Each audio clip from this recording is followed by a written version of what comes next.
오늘 우리에게 주신 하나님 말씀 함께 찾아 봉독하겠습니다. 사도행전 7장 11절에서 14절까지의 말씀. 사도행전 7장 17장 11절에서 14절 말씀 봉독하겠습니다. 베레아에 있는 사람들은 데살로니가에 있는 사람들보다 더 너그러워서 간절한 마음으로 말씀을 받고 이것이 그러한가 하여 날마다 성경을 상고함으로 그 중에 믿는 사람이 많고 또 헬라의 귀부인과 남자가 적지 아니하나 데살로니가에 있는 유대인들은 바울이 하나님의 말씀을 베레아에서도 전하는 줄을 알고 거기도 가서 무리를 움직여 소동하게 하거늘 형제들이 곧 바울을 내보내어 바다까지 가게 하되 실라와 디모데는 아직 거기 머물더라. 아멘. 같은 사건이나 또 사물에 대해서 사람들의 반응이 참 다르게 나타난다, 그렇게 느낄 때가 한 번씩 있습니다. 왜 그러나요? 사람들마다 각자 가지고 있는 자기 성향 때문에 그런 것 같아요. 우리 교역자들하고 함께 이제 식사를 하면 알 수가 있습니다. 한 목사님은 이거 맛있네요. 새로 먹어보는 건데요, 목사님. 처음에 한번 평가를 하고 마는데 어떤 목사님은 숟가락을 들 때부터 밥을 다 먹을 때까지 우와 진짜 우와 막 이래요. 누군지 알겠다는 표정이십니다. 우리 이제 전임 목사님이 세 분이라서 이번 주 쉬는 월요일 이제 국립현대미술관에 다녀왔습니다. 꼭 이제 제가 보고 싶었던 론 뮤익 전시회가 있어서 관람을 하고 왔는데요. 개막하고 한 달 만에 22만 명이 찾아왔다 그래요. 굉장히 많은 관람객들이 방문을 했는데 작품을 얼마나 극사실적으로 표현을 했는지 저에게는 이 멈춰 있는 조각들이 아니라 꼭 움직일 것처럼 보이는 거예요.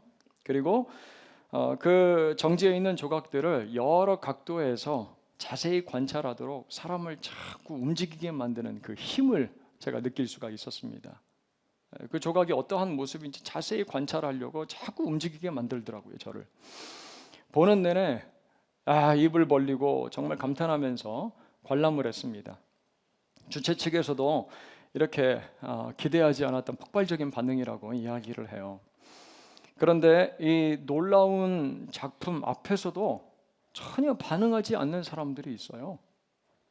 어떻게 저럴 정도로 태어날까 전혀 감흥이 느껴지지 않는 사람들이 있는데 여러분 누굴까요? 그 갤러리를 안내하고 표를 확인하는 직원들입니다.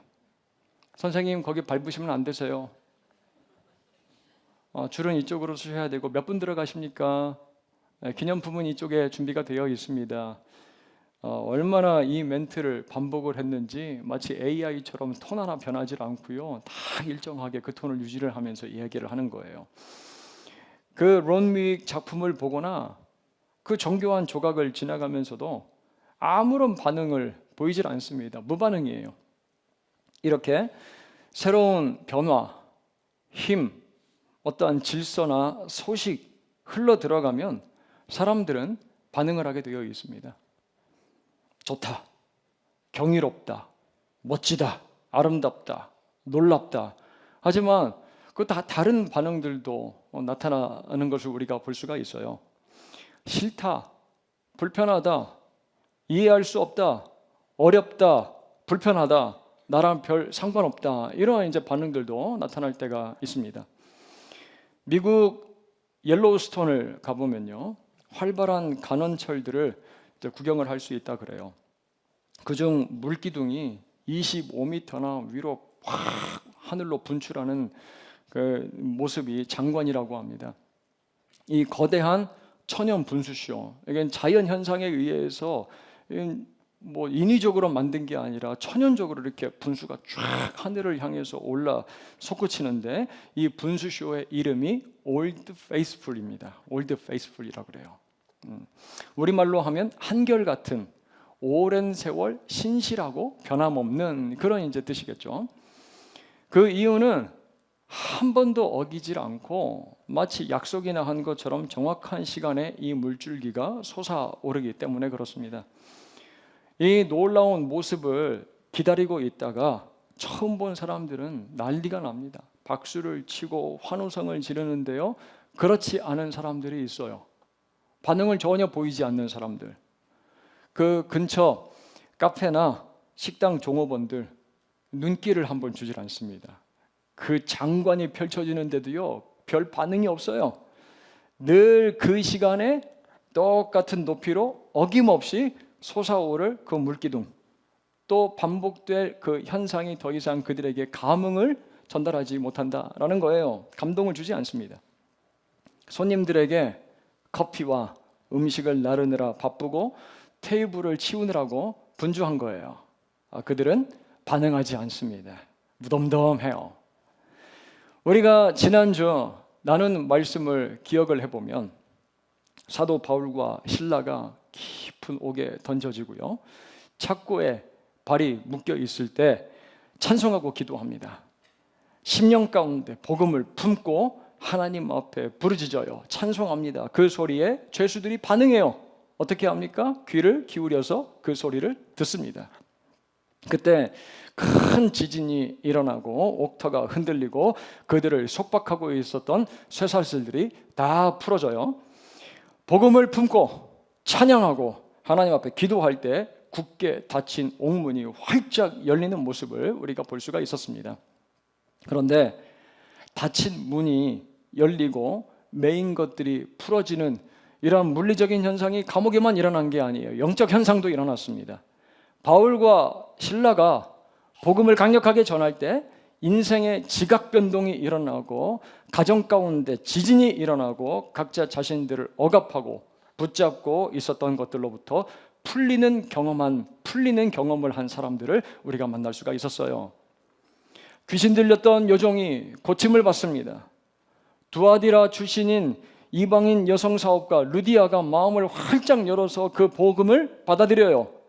그리고 빌립보 감옥의 간수와 그의 가정이 복음을 받아들이고 세례를 받고 믿는 가정, 교회가 세워집니다. 이렇게 성령의 강한 부르심을 받아 복음에 반응한 사람들, 그들이 모여서 세워진 유럽 최초의 교회가 빌립보 교회라고 말씀을 드렸어요. 빌립보 교회가 이렇게 세워집니다. 그리고 오늘 우리는 바울과 실라가 계속해서 복음을 품고 이르는 땅으로 함께 여행을 하게 돼요. 그곳에서 또 어떤 새로운 반응들이 일어나게 될지 마음 가운데 기대가 있습니다. 하나님께서 이곳에서 도대체 어떤 일들을 이루실까? 그 반응을 통해서 얼마나 풍성한 열매가 생길까 목격하게 됩니다. 사랑하는 여러분, 오늘 말씀을 통해서 혹시 우리의 영적인 감각이 잠들어 있고 무뎌져 있다면 이 시간 말씀을 향한 나의 반응력이 깨어나고 회복되어지기를 주님의 이름으로 축원합니다. 우리 안에 거하시는 성령께서 선포하시는 말씀을 통하여 우리의 심령을 깨우기를 소원합니다.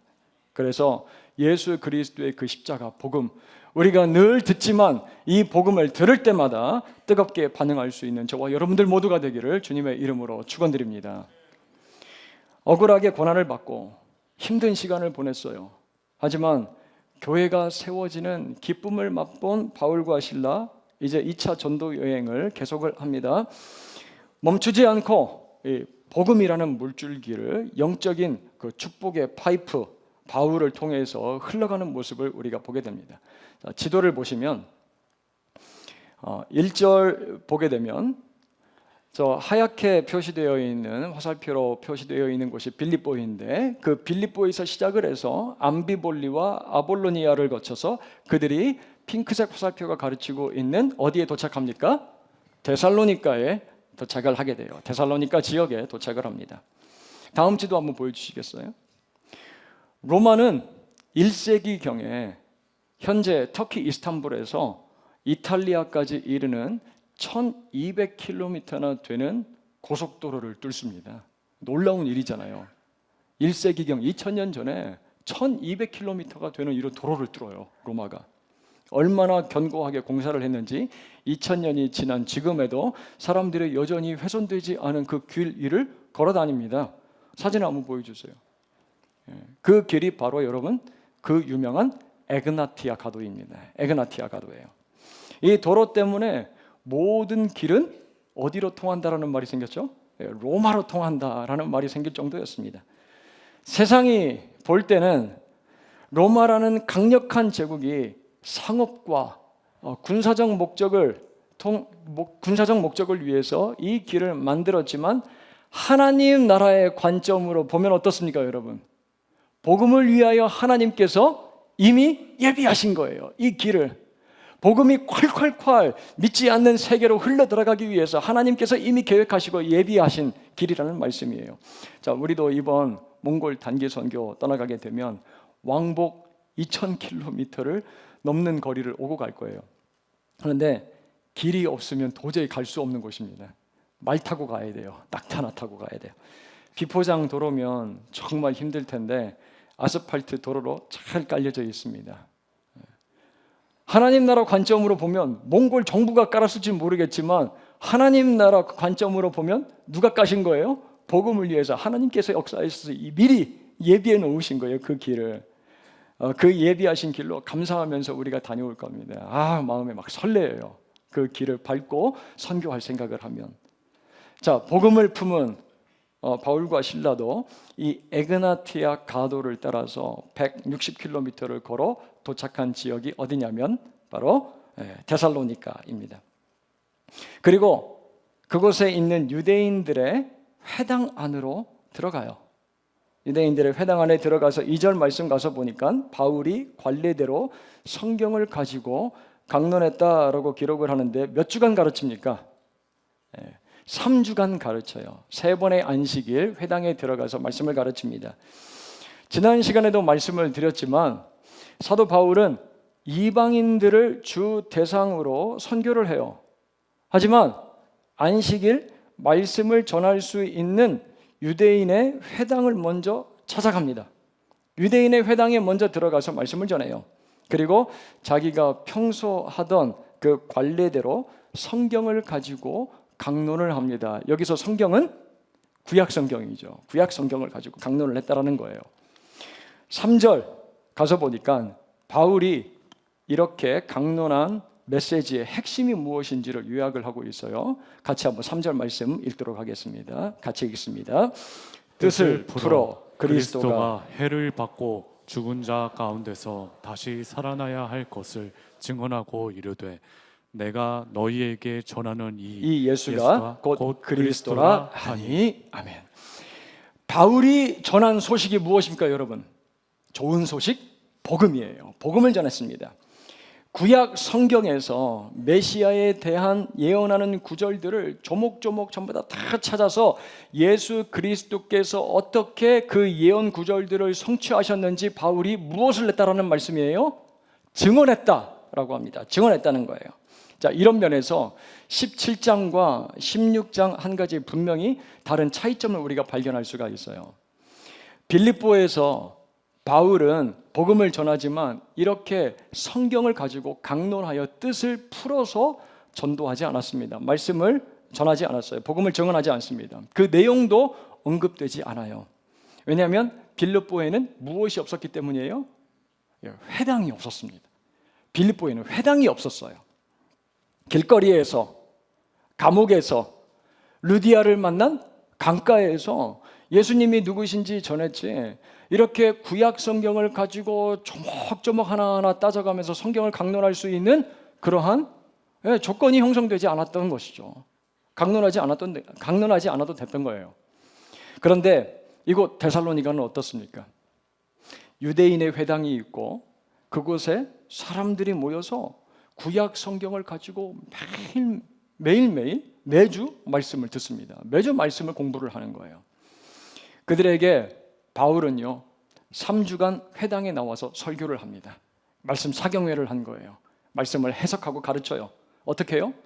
여러분, 우리가 잘 아는 성경의 이 부분을 한번 보십시오. 메시아가 누구인지 궁금하지 않으십니까? 이 부분은 우리가 기다리고 있는 메시아에 대해서 분명히 언급하고 있는 구절인데 도대체 메시아가 누구인지 여러분들 궁금하지 않으세요? 제가 알려드리겠습니다. 죽으시고 부활하신 예수가 여러분들이 구약 성경을 통하여 알고 있고 기다리는 메시아 그리스도입니다. 그렇게 가르치고 있는 거예요. 그리고 어떤 메시지를 선포를 했을까요? 바로 이 예수를 믿음으로 말미암아 여러분은 구원받습니다. 예수를 믿음으로 말미암아 여러분들은 죄사함을 받고 하나님의 자녀가 되는 것입니다. 그의 나라, 하나님의 나라가 여러분들의 삶과 가정에 능력 있게 시작됩니다. 이제 우리는 천국을 소망하면서 살아가는 그분의 자녀들입니다 라고 그렇게 외쳤을 거예요. 복음을 들려줍니다. 자, 그 말씀을 듣고 반응하는 사람들이 있었다는 거예요. 누군가 반응을 합니다. 4절 말씀 가서 보니까 그 중에 어떤 사람, 곧 경건한 헬라인의 큰 무리와 적지 않은 귀 부인도 고난을 받고 바울과 실라를 따르나라고 합니다. 여기서 이 고난을 받았다라는 것은 설득되다입니다. 마음 가운데 강하게 자리를 잡고 들어가서 설득되었다라는 거예요. 마음이 움직인 겁니다. 왜 이들이 바울이 전하는 이 복음을 받아들였을까? 왜 수납했을까요, 여러분? 경건한 헬라인들과 이 귀 부인들이 누구입니까? 유대인들이 아니죠. 그들은 이방인들입니다. 이방인들이에요. 비록 이방인이지만 유대인의 회당에 나와서 말씀을 듣는 경건한 자들이라고 소개를 하고 있어요. 제가 가지고 있는 영어 성경 NIV를 보니까 이렇게 번역이 되어 있어요. God-fearers라고요. God-fearers. 직역하면 하나님을 두려워하는 사람들이라는 뜻입니다. 이들은요, 이방인들이지만 하나님의 말씀이 참 좋아요. 말씀이 너무 흥미진진합니다. 이 말씀에 막 관심이 가는 거예요. 하지만 회당에 오니까 늘 큰 벽을 느낍니다. 바로 율법이고 그 중에서도 하나님의 백성이라면 마땅히 받아야 된다고 가르치는 할례라는 유대인의 의식이에요. 또 이방인이라는 출신의 벽이 딱 가로막고 있는 것 같고 여성이라는 성적 차별의 벽이 하늘에 닿을 것처럼 높아 보입니다. 회당 안에서도요, 이들의 자리는 분리되어 있었다라고 그래요. 가운데 앞자리는 누가 앉냐면 유대인들이 앉고요. 그리고 뒤쪽과 주변에는 이방인과 여성들의 자리였다라고 합니다. 여러분들 어느 자리 선호하세요? 이게 앞자리가 이게 프라임 자리인데 저 뒷자리 이렇게 좀 선호하시는 분들이 계시잖아요. 혹시 목사에게 조는 모습 걸릴까봐 이렇게 이제 앉는 분들이 계실지도 모르는데 앞자리로 와서 말씀 들으면 또 말씀이 잘 집중이 됩니다.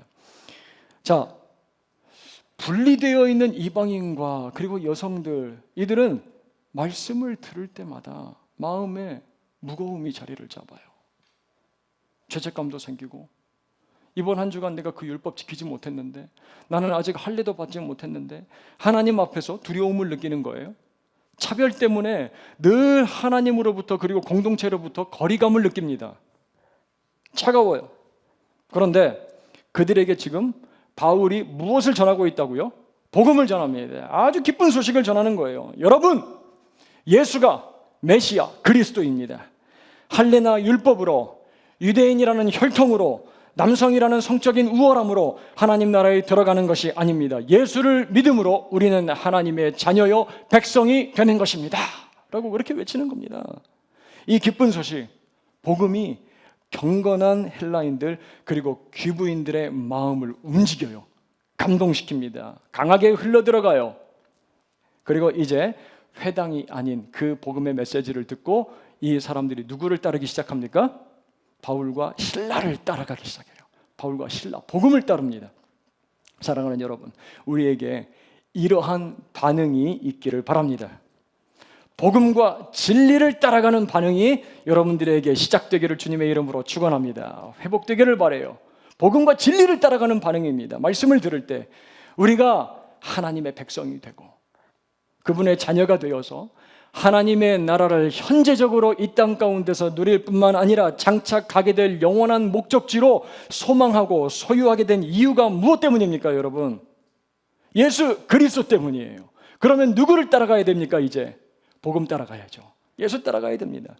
혈통으로도, 성별로도, 지식과 세상의 지위, 명예도, 재물과 물리적 힘도 아니고 오직 예수 때문이 그래요. 그러면 이제 무엇을 따라가게 됩니까? 복음 따라가게 되는 거예요. 복음을 따르는 반응이 나타나야 합니다. 세상의 것을 따르는 것이 아니라. 제가 마트에 갔는데 제가 참 좋아하는 찹쌀 도너스가 마감 임박 5개에 5,000원, 마감 임박 5개에 5,000원이라는 선포를 들었습니다. 장을 보는 내내 그 강력한 메시지가 제 귀에서 떠나질 않습니다. 마감 임박 5개에 5,000원, 맛있는 도너스가. 어디를 가든지 제 귀에서 계속 맴도는 그 선포된 메시지 무엇인지 아십니까? 마감 임박 5개에 5,000원, 놓치면 안 되는데. 그래서 어떻게 했습니까? 계속해서 들려오는 그 메시지를 따라서 갔어요. 그래서 사 먹었습니다. 맛있었어요. 참 좋았습니다. 강력한 메시지가 들려오면 그 메시지를 따라가게 되어 있는 거예요. 그런데 5절 보면 자기들 회당에 찾아오던 다수의 그 경건한 헬라인과 귀부인들이 복음 전하는 바울과 실라를 따라다니니까 유대인들의 마음에 무엇이 생깁니까? 어떤 반응이 일어나요? 시기가 생깁니다. 시기가 생겨요.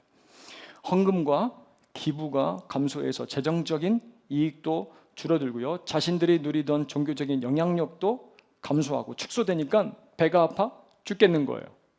시기심이 생깁니다. 그래서 돈 주고요. 깡패들을 삽니다.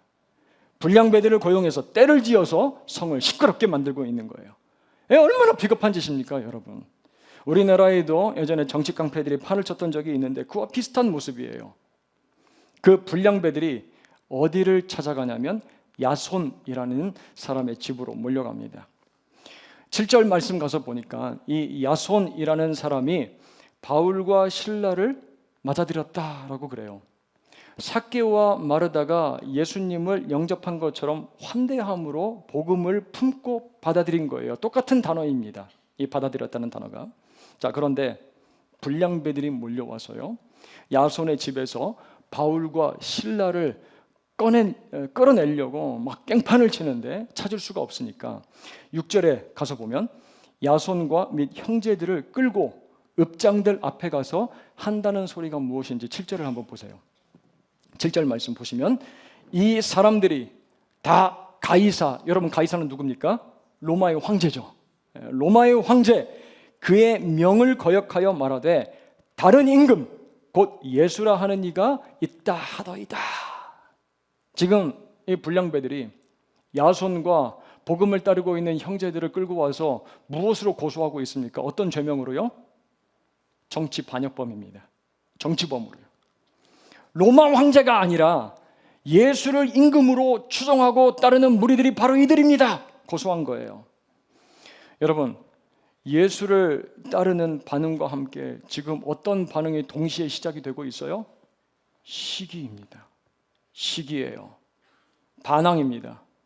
자기들의 유익과 위치가 위협을 받으니까 소란을 일으키고 탄압을 일으키는 반응이 보여요. 복음이라는 새로운 질서, 새로운 힘, 능력이 흘러 들어갈 때 반발이 일어나는 것을 우리가 볼 수가 있습니다. 자, 그런데 그 한복판에서 예수를 믿은 지 길어야 한 3주나 됐을까요? 바울이 들어가서 지금 3주간 말씀을 가르쳤으니까 길어야 3주 아니겠어요? 참 어려움을 당하고 있는 사람이 여러분 누구입니까? 야손이에요. 야손이라는 사람이 너무 억울한 일을 당하고 있어요. 정치범으로 누명을 쓰고 고발당해서 9절 말씀 가서 보니까 보석금을 내고 풀려나는. 제가 야손이라는 이름을 어떻게 외웠냐면요. 야, 예수 믿으니까 손해보네. 그래서 야손. 그렇게 야손으로 외웠습니다. 영어로는요, 이 야손이 제이슨입니다. 제이슨이라는 이름을 많이 붙이잖아요. 이 야손처럼 살아가라고 제이슨이라고 붙이는 것 같아요. 여러분, 우리 같으면 어떻겠습니까? 이런 일을 당했다면. 바울과 실라가 전한 그 복음을 듣고 예수님을 따르기로 결단을 했어요. 복음을 따르기로 결정했습니다. 사역자들을 집에 불러서 영접도 했어요. 그런데 범죄자로 몰려요. 보석금 내는 경제적인 손해도 발생을 합니다. 그러면 어떻게 여러분들 반응하겠어요? 야, 이거 뭐 예수 따라가고 복음을 받아들이니까 손해만 생기네. 야, 손해네. 야, 손이네. 이게 뭐야? 등을 돌리고 믿음을 포기해버리고 싶은, 예수님께로부터 거리를 두고 싶은 그런 유혹이 찾아올 수가 있어요, 여러분. 이러한 일이 생기면. 그런데 야손이 이러한 일을 통해서 정말 교회를 떠나고 복음을 버려버립니까? 로마서 16장 21절 말씀을 같이 한번 보도록 하겠습니다. 로마서 16장 21절 말씀을 가서 보니까 바울이 로마에 보내는 편지에서 이렇게 언급하고 있어요. 나의 동역자 디모데와 나의 친척 누기오와 야손 제이슨과 소시바더가 너희에게 문안하느니라 라고요. 바울이 쓴 로마서 마지막 16장, 자기가 너무나 아끼고 지금까지 자기의 선교를 도왔던 동역자들 언급을 할 때 소개되는 인물 중에 하나가 누구입니까, 여러분? 야손이에요. 제이슨입니다. 사랑하는 여러분, 우리가 예수 믿고 복음을 품고 진리를 따라갈 때 시기하고 반항하는 세력들이 분명히 나타나게 되어 있어요. 육체적으로, 경제적으로 손해도 보게 만들고 억울하게 참소하는 사람들도 나타날지 모릅니다. 예수쟁이라고 비난하고요. 야, 너 예수 너 혼자 믿냐? 나도 예수 믿어. 그런 식으로 빈정거림도 받을지 몰라요. 하지만 복음을 따르는 그 거룩한 반응을 포기하지 않는 저와 여러분들 되길 주님의 이름으로 축원합니다. 복음을 따르는 그 반응을 멈추지 마십시오, 여러분들. 그래서 로마서에 기록되어 있는 이 야손의 이름처럼 우리들의 이름도 예수 그리스도의 동역자로 우리 자녀들에게, 믿음의 지체들에게 아름답게 기억될 수 있기를 주님의 이름으로 축원합니다. 사랑하는 여러분, 예수 따라가면 손해보지 않습니다. 예수 따라가면 손해보지 않아요. 이 사실을 믿으시기를 바랍니다. 이제 10절 말씀 가서 보면 바울과 실라 데살로니가에서 밤중에 탈출하듯이 몰래 빠져나갑니다. 이 불량배들에게 해코지를 당할까 봐 야손과 형제들이 숨겨졌던 것 같아요. 그리고 더 이상 이 고속도로 에그나티아 가도를 향하여 가지 않고 다른 경로를 택해서 서남쪽으로 한 80km 내려가서 도착한 곳이 우리가 잘 알고 있는 그 유명한 베레아입니다. 베레아에 도착을 해요. 바울과 실라 이곳에서도요, 그 지역에 있는 유대인의 회당 안에 들어가서 말씀을 가르치는데 어떠한 반응이 있는지 여러분들 보세요. 11절을 보겠습니다. 베레아에 있는 사람들은 데살로니가에 있는 사람들보다, 함께 읽겠습니다. 여기서부터는 더 너그러워서 간절한 마음으로 말씀을 받고 이것이 그러한가 하여 날마다 성경을 상고함으로 라고 합니다. 여기 베레아에서 바울은 지금 어떤 반응을 경험을 하고 있습니까? 무엇을 경험해요? 이곳 베레아 사람들이 데살로니가 인들보다 말씀을 쫙쫙, 이게 마른 스폰지처럼 얼마나 잘 흡수를 하는지 모르겠어요. 이 말씀을 막 쫙쫙 빨아들이는 거예요. 말씀을 굉장히 사모하는 베레아 사람들의 반응을 보게 됩니다.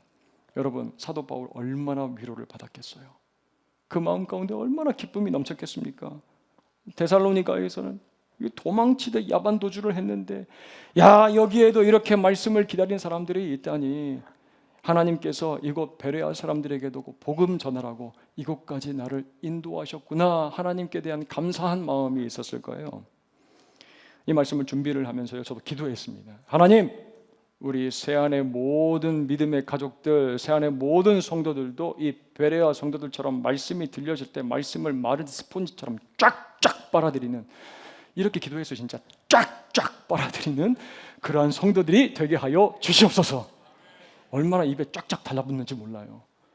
하나님, 말씀을 들을 때 그냥 말씀 듣고 흘러가 버리는 것이 아니라 그 말씀을 마음 가운데 깊이 쫙 흡수할 수 있는 성도들이 되게 하여 주시옵소서.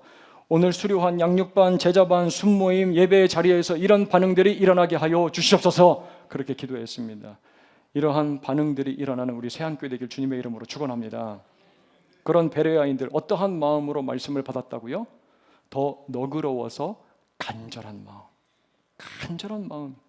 여기서 너그럽다를 예전 성경 가서 보니까 신사적이어서라고 그렇게 표현을 해놨어요. 신사적이어서. 원어로 가서 보니까 유게네스라는 헬라어 단어인데요, 출생이 좋은이란 뜻입니다.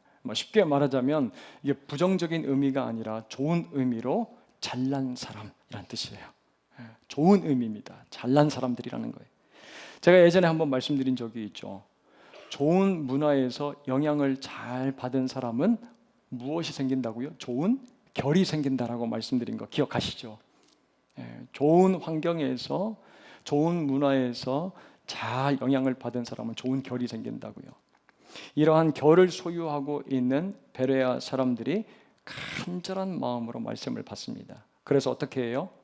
날마다 성경을 상고합니다. 성경을 날마다 상고해요. 여기서 상고했다라는 단어는요, 아나크리노입니다. 이 아나크리노라는 단어는 조사하다, 평가하다, 정말 그런가, 감정하다라는 뜻을 가지고 있습니다. 검증하다. 여러분 지난주 설교 제목 기억하시나요? 언뜻 안 나오면 이미 늦은 거예요. 복음을 품다 그 땅이 열리다였습니다. 한 성도님께서 이런 말씀을 하시는 거예요, 저에게. 목사님 지난주 설교하시는데 박력이 느껴졌습니다. 힘이 느껴집니다. 저에게 확신이 있어서 그렇게 말씀을 선포를 한 것 같아요.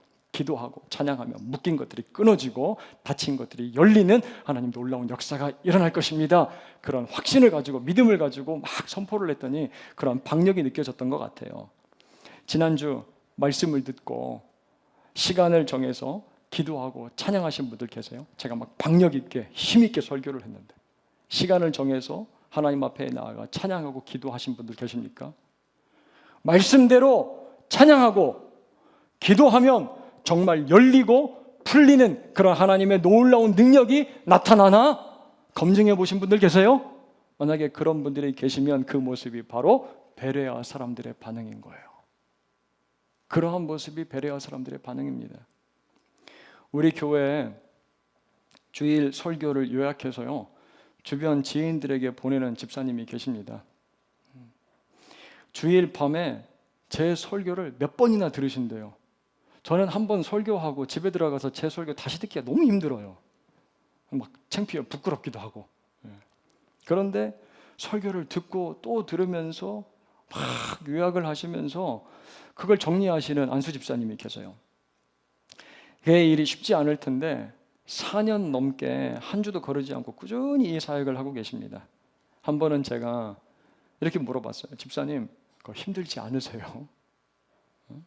그만하셔도 제가 안 서운할 테니까 힘들면 멈추셔도 괜찮습니다 라고 그렇게 이제 말씀을 드렸어요, 그 집사님에게. 그랬더니 이렇게 대답을 하십니다.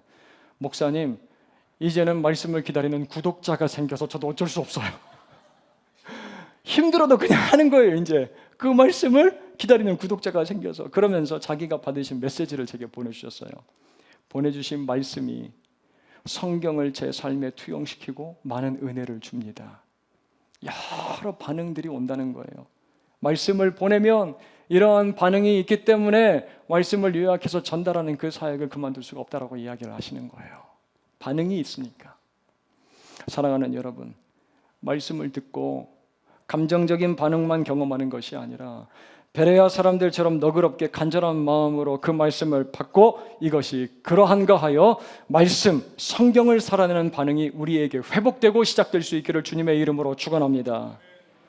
주님께서 언제 칭찬하시겠어요? 말씀을 듣고 감정이 동하고 오르락내리락하고 참 잘한다 그렇게 말씀하시겠어요? 아니에요. 말씀을 우리가 붙들고 삶의 자리로 나아가서 그 말씀이 정말로 힘이 있고 능력이 있나 검증하며 살아갈 때 우리 주님께서 우리를 칭찬하실 것입니다.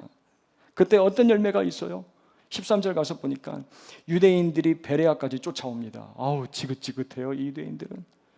그리고 소동을 일으켜요. 그때 15절 말씀을 보십시오. 바울을 인도하는 사람들이 그를 데리고 아덴까지 이르러 그에게서 실라와 디모데를 자기에게로 속히 오게 하라는 명령을 받고 떠나니라 라고 되어 있습니다. 베레아 사람들, 하나님의 말씀을 듣고 상고하고 그 능력을 경험한 사람들입니다. 삶이 변화되는 사람들이에요. 바울을 당시 문화와 지식의 중심지인 어디로요?